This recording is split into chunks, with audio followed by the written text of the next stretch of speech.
Hi again, everybody, and welcome to Inside Golf. I'm Harry Donahue.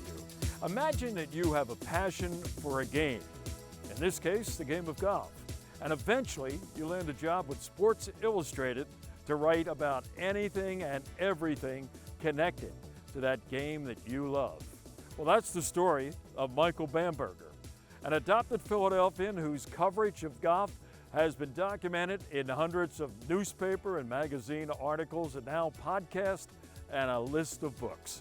We're talking golf, past, present, and future, with one of the most renowned golf journalists of our times. It's Michael Bamberger, coming up next here on Inside Golf. The 26th season of Inside Golf is presented by Destination Montco Golf.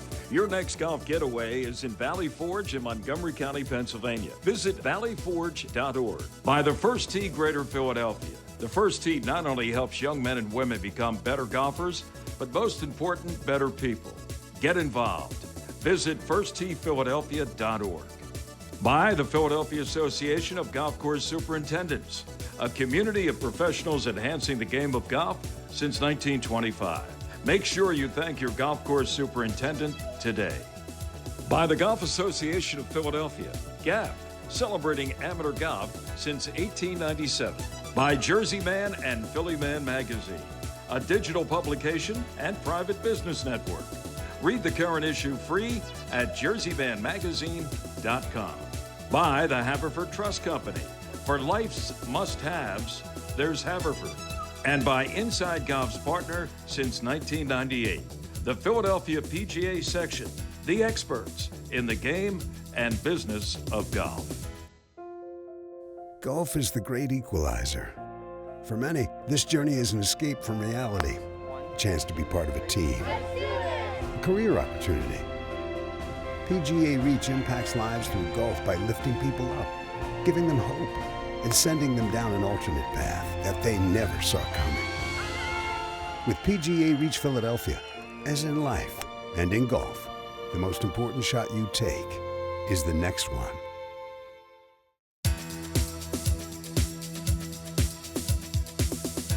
Welcome back. Inside Golf continues. We are at St. Martin's in Chestnut Hill. St. Martin's, of course, the original home of the Philadelphia Cricket Club when it comes to golf. And now it's just a 9-hole course. And it's one of maybe the favorite spots on earth for our guest, Michael Bamberger, who is a member here at Philly Cricket and knows a lot about this course. Michael, thanks for joining us. Harry, I'm shaking. You're a legend. That means I'm old, you know that. That's well, the end of I've that. known you a long time, but I don't think we've ever done something this formal together. So this is We haven't. We finally tracked you down because you are a traveling man. We'll get into that in great detail a little bit later. But Michael, you're an adopted Philadelphian. I told earlier we talked about here at the Cricket Club. But where did it all begin for Michael Bamberger? Well, I just in golf term, I grew up in Patchogue. It's on the South Shore of Long Island. My parents left Nazi Germany as kids. There was no obvious path to golf for me. But I went to a public middle school in Patchogue where our 8th grade gym teacher, Mr. Greenlee, thought it would be neat to introduce kids to golf.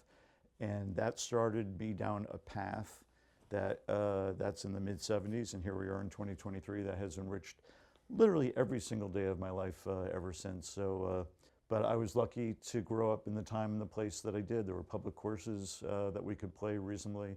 There was a bus line that could get us to the public courses. So just a lucky time and place. What was the course? Bellport. That was your home course? That was my home course. 18 holes or 9? It was 18 holes, and a kid could join it for $50 a year. It didn't matter who your parents were. Anybody could join it. It was public, and we could play weekdays after 2 o'clock and sneak on here and there. So no driving range or anything, just gambling matches, putting for quarters and cokes, and just a really great, what I'm talking about for guys your age and my age, and some people who are watching now, it was a way of life. Now, that way of life that we're talking about, I think is pretty much dead and gone, but I feel very lucky to have grown up where and when I did. You weren't a country club guy. You came to Philadelphia to go to school at the University of Pennsylvania. Yeah. And yep, went to Penn, graduated in '82, and Were you good enough to play golf at Penn? I was good enough to once get invited to play by the team captain at Cobb's Creek. No, not Cobb's Creek. That old course out by. That is hopefully going to be restored yeah, pretty that's soon. amazing. Yeah. With the No, help I of a lot wasn't. of I people. wasn't nearly good enough for that. I could break 90. Those guys were breaking 80, so there was no chance of me making the team. But Penn was a great fit for me because. I had a wonderful daily newspaper, the Daily Pennsylvanian, which I wrote for. Had a wonderful English department, majored in English. So just another good, fortunate break for me to have wound up at Penn. So how then, you said you wrote for the Daily Pennsylvania, but enough to get you started in a career in journalism. It was probably just barely enough to get started. When I graduated from Penn, I applied to almost every daily newspaper in New England, one weekly, the Vineyard Gazette, and I got a job there, and I worked there for a couple of years. And we're not going to do my whole life in typing because it would be too boring for the people. But after a couple of years on the Vineyard Gazette, I caddied on the Pro Golf Tour. I wrote a book about that experience called The Green Road Home. Gene Roberts, you probably would remember that name, From the Inquirer? Legendary editor of the Inquirer. Sure. I'm sure he never read a word that I wrote, but they were looking for a high school sports writer, and the word came back, yeah, what about the Bamberger guy? I like the way you got around the country on the cheap doing that caddying thing. That was the quote that came down to me about how I got the job. But that was in '86, so came back to Philadelphia to be a reporter on the Inquirer, and then I've stayed here ever since, and my wife and I have raised two wonderful kids here. We live in the West Mount Airy section. I'm pointing because it's about a mile that way, our house, and this is our home. We This love is it. How about that? The great golf capitals of the world. And for a while there, you covered, among other things, was it 1 year, and they wanted you for a second year of covering the Phillies? Yeah, 1 and year it on was interesting times with the Phillies. Not as interesting maybe as 10 years before that, but Right. tell us about your 1 year as the beat writer for the Phillies. Yeah, you had a much more interesting time with Dallas Green. I had Nick Leyva playing 500 baseball, and they had an Inquirer had a longtime baseball writer named Peter Pasquarelli. He's really a legend. He left. They needed somebody to fill in. I was on the news side. As a matter of fact, Bart Giamatti, very briefly, Bart Giamatti, the commissioner of baseball, had died. I knew him. He had been my neighbor at Martha's Vineyard. I wrote up his obit. They were looking for a baseball That's writer. amazing. Yeah. That is amazing. On the other, three little houses on top of a hill. I was in the middle. Bart Giamatti, the Yale president, later the commissioner of baseball, was on one side. On the other side was a man named John Farrar. John Farrar, for Kennedy-ophiles, they know the name because he got Mary Jo Kopechne's body out of Kennedy's Oldsmobile, his '68 Oldsmobile. But anyway, so we all lived on the top of the hill, wrote up Bart's obit. They need a new baseball writer. They said, oh, what about the guy who just wrote up Giamatti, the commissioner's baseball? And that's how I briefly became the baseball writer at the Inquirer. How it all weaves together, and it certainly weaved together for you. Well, I'm sure in your career the same. I can do. I know. You don't know that it's weaving together. No. You're just sort of going with the flow and trying to keep your job. I remember advice somebody gave me one time about when I broke into radio, and it was working a midnight to 8 a.m. shift on a weekend.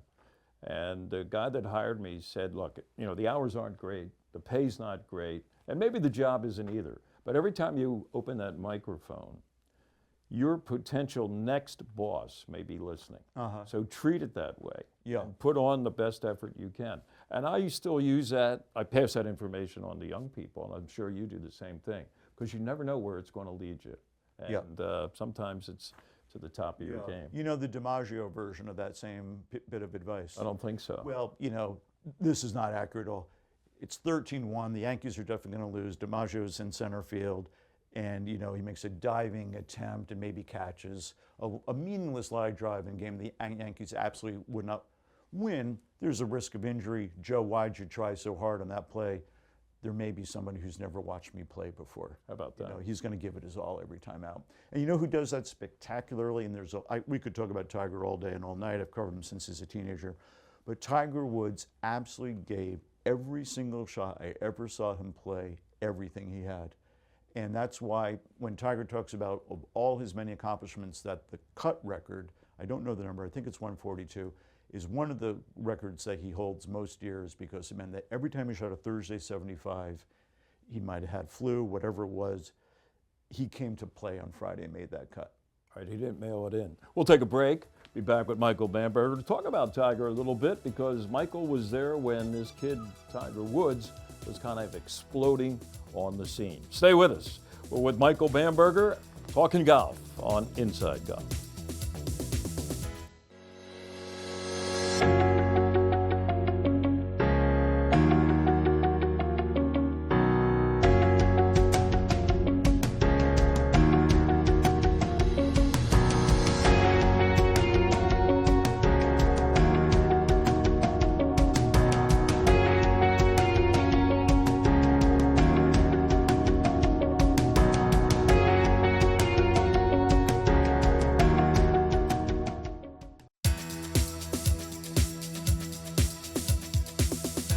Welcome back. Inside Golf continues with Michael Bamberger here at St. Martin's Philadelphia Cricket Club in Chestnut Hill. Michael, we left off there with a little tease about how you and Tiger Woods kind of came together, you from a journalistic standpoint with Sports Illustrated, and he burst onto the scene, 3 amateur championships, and took golf by storm. And the rest is history, as they say, and you were there to record it. Harry, when people talk about my career, they always say, yeah, it's you and Tiger side by side. That's very nice of you to word it that way. So in 1995, I was still a reporter on the Philadelphia Inquirer. George Buddy Marucci, whom we both know, was in the final against Tiger Woods at Newport.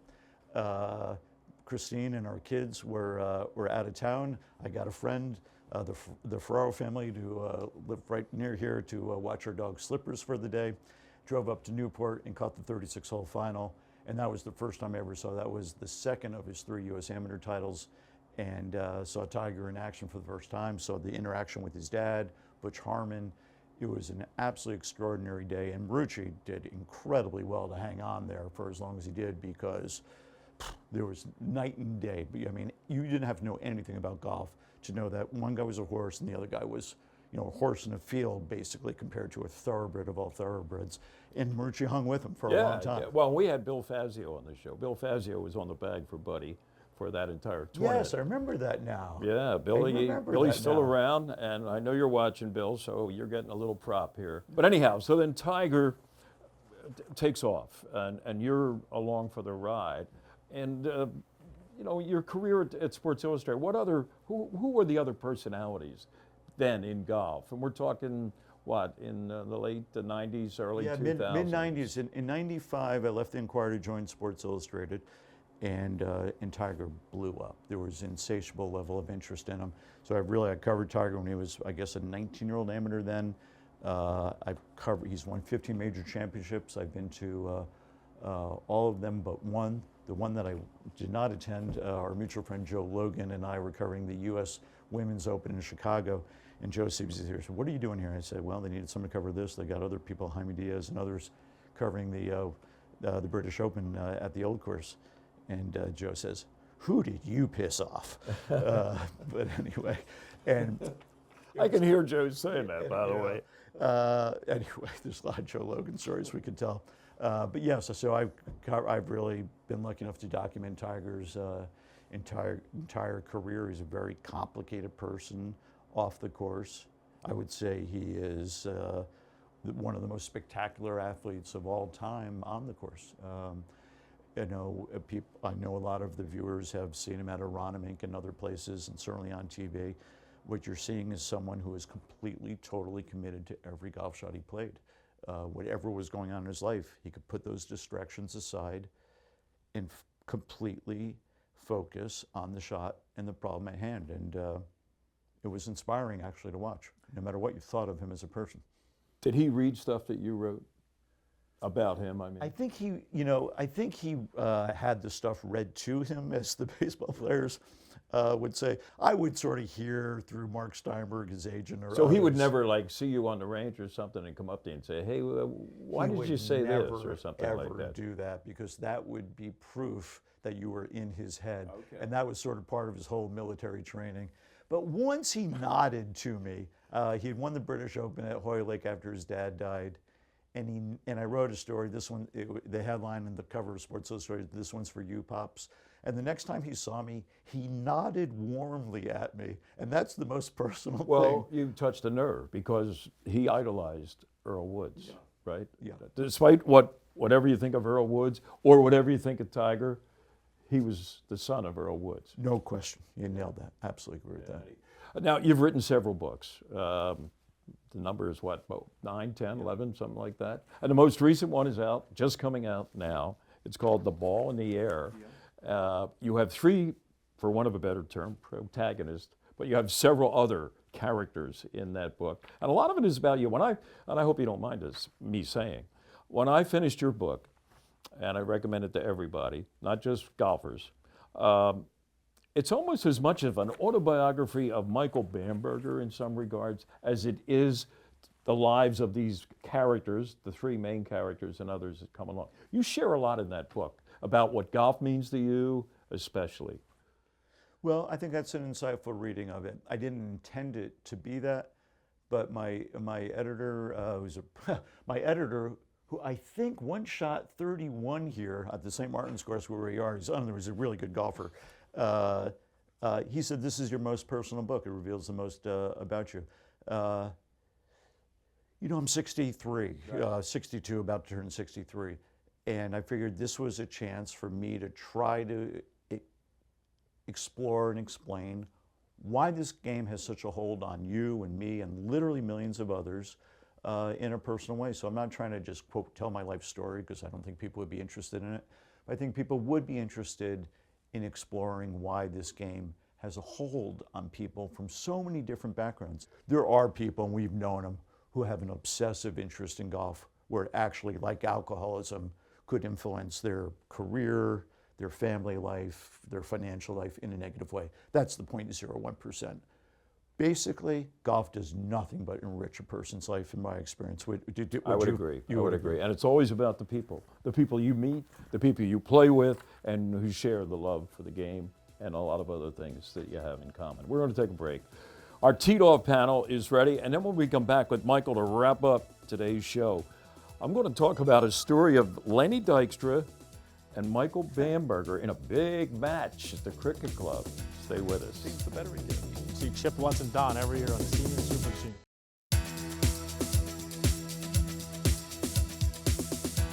Welcome back. Inside Golf continues with our teed-off panel today at Lulu Country Club in Upper Dublin. And part of our panel includes the man who runs the show, John Rusk, here at Lulu. John, thanks for having us. Always a pleasure. Thanks for having me, buddy. You're wearing the merch and it looks That's great. it. That's the Lou Shield, right? Got a discount on it. From GAP, the Golf Association of Philadelphia. He's the president now in his 3rd year, Mr. Oscar Mestri. And from myphillygolf.com, longtime friend of Inside Golf, we're talking about Joe Logan. All right. Joe, from a history standpoint, this is right in your wheelhouse. Give me 3 or 4 names that you would consider to be your Mount Rushmore of Philadelphia area golfers, going way back, going not too far back, present, whatever, pro or amateur. Who would you put up there as being all-time best? Well, let me preface this by saying I think Philadelphia has more of a tradition of top amateur golf than pro golf. I think the list is longer of great amateur golfers. But if I had to have a Mount Rushmore, I got to put a 2-time U.S. Open winner Johnny McDermott on there. You know, a long time ago, the field was small, but 2 SE Opens, you still won. U.S. Opens. Jay Sigel, who has had a stupendous 9 Walker Cups, 2 U.S. amateurs, and then a dozen or more wins on the senior Champions Tour. Yep. Yeah. So the third one to me is the biggest question mark. Do you go with somebody like Porky Oliver, how many tour events did he win? Or do you go modern? Sean O'Hare's won 4. He still lives here. He's won 4 PGA Tour events, 5 maybe. Or Jay Wood Platt, he had a remarkable record. But Bill Heineman, Amateur. the amateur. I'd start with those. Yeah. So Leave something for the rest of us. Yeah, I mean, you named everybody. he got it out there, Oscar. Top that. Preemptive. Well, if you Preemptive. hey, there's no he had a great reason list. why. You can sell the point. He had a great list. No, my approach would be, in my role and in my experience, which has been all on the amateur side, I'd say that, and individuals that I've had the fortune to play with, I kind of have Jay Sigel on my list. Sure. Bill Heineman on my list. you know, Gordon Brewer, Buddy Marucci, and Chip Lutz. Wow, that's heavy duty. Probably lost to a few of those guys I along lost the way. to probably every single one of them. There you go. Yeah, we had Gordon Brewer on the show not that long ago, a couple of years ago, and he said arguably Jay Sigel is the top amateur, and he includes Bobby Jones, but his record in terms of wins is right up there with the best of them. Hard to I argue. agree with Tiger Woods, Bobby Jones, Jay Sigel. That's the Mount Rushmore of amateur golf. Hard to argue. Absolutely. All right, John, you're on the Is tee. there anybody left? Well, let's see. You know, I mean, and if you go into the last 20 years, you know, you can look at a guy like Mike McDermott's been great in Philly. Jeff Osberg's been beating these guys up, you know, lately. How about Michael Brown, who was Brownie, the Brownie, local player of the year, won Mike's the won Philly two in the last Amateur? 3 years. So those three guys in the last, 10, 15 years have taken. But you can't, Mr. Siegel, Mr. Brewer. You know, those guys were the guys growing up. That Mr. Marucci, those guys. They were the guys we looked up to because they were the studs at that time in Philadelphia golf. Here's a name now on a Champions Tour, but Jim Furyk spent a little bit of time in high school Yeah. here in the Philadelphia area. He was a Pennsylvania champion. Yes, and you'd have to consider him as one of the greats. Had a cup of coffee or maybe a milkshake or something He's like a Westchester that. guy, In right? Philadelphia, Yeah. right. And his father, Mike, was a pro and a rep for one of the big companies, and they know their way around the Philly area. And here's a guy I want to throw out, a Gap guy, amateur, and really a great guy. We've had him on the show, Don Donatoni. Don Donatoni's won everything since he's been a senior or a super senior. And could you meet a nicer guy than Don Donatoni? Right? I mean, he's right up there on my list. Great guy, great champions, especially the older he gets, it seems the better he gets. You see Chip Lutz and Don every year on the senior, super senior player of the year. Every year, that two of them. Right. They both had long runs, 8, 9 in a row each. It's amazing, isn't it? Yeah. But thanks for your contributions, and I'm surprised you didn't name more Lulu guys. Guys We're young, Harry. We're not that familiar We're not with. old guys. Exactly. We're a bunch of young studs. They're the future. We're the future. That's right. They're the That's right. future. All right. Well, there you have it. Sort of a Mount Rushmore of great Philadelphia area golfers from a long time ago and not so long ago. But you're right, Joe, about the history of Philadelphia golf, especially on the amateur side, is maybe second to none around America. We'll be back. More of Inside Golf in just a moment.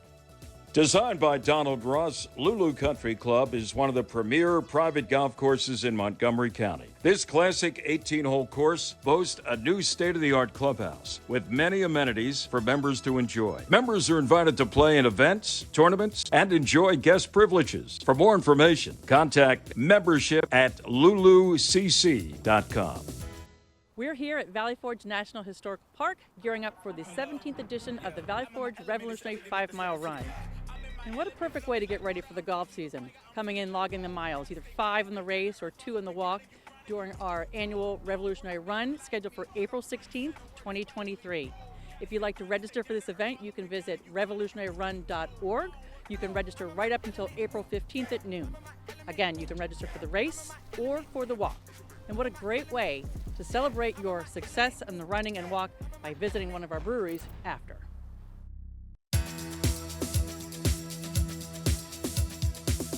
Welcome back here to St. Martin's, Inside Golf with Michael Bamberger. We're talking golf, of course. Great journalist and newspapers, magazines, everything. This guy's covered the game thoroughly in a relatively short period of time.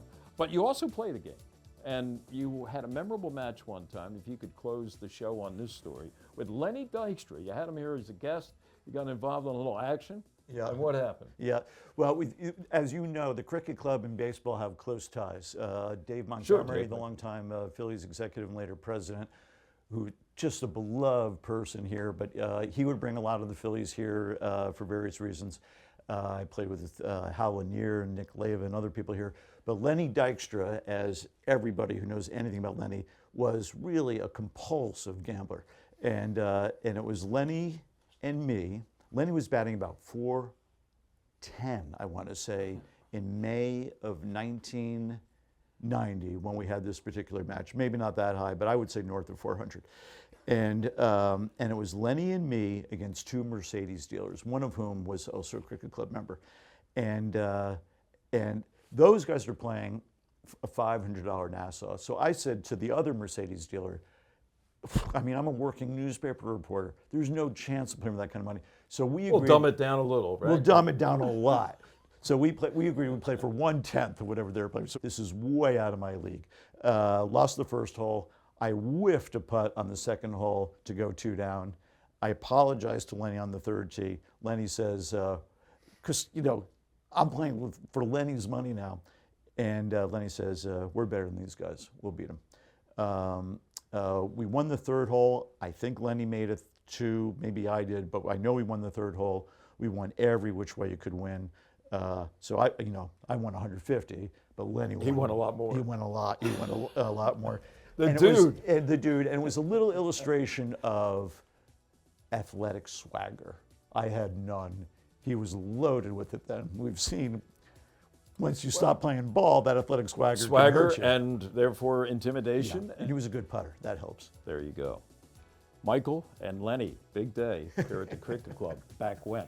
Michael, thank you. But we'll be back next week because we're going to talk more about his latest book, The Ball in the Air, a golfing adventure. That's next week with Michael Bamberger. We'll see you then. Thanks for watching us here on Inside Golf. The 26th season of Inside Golf is presented by Destination Montco Golf.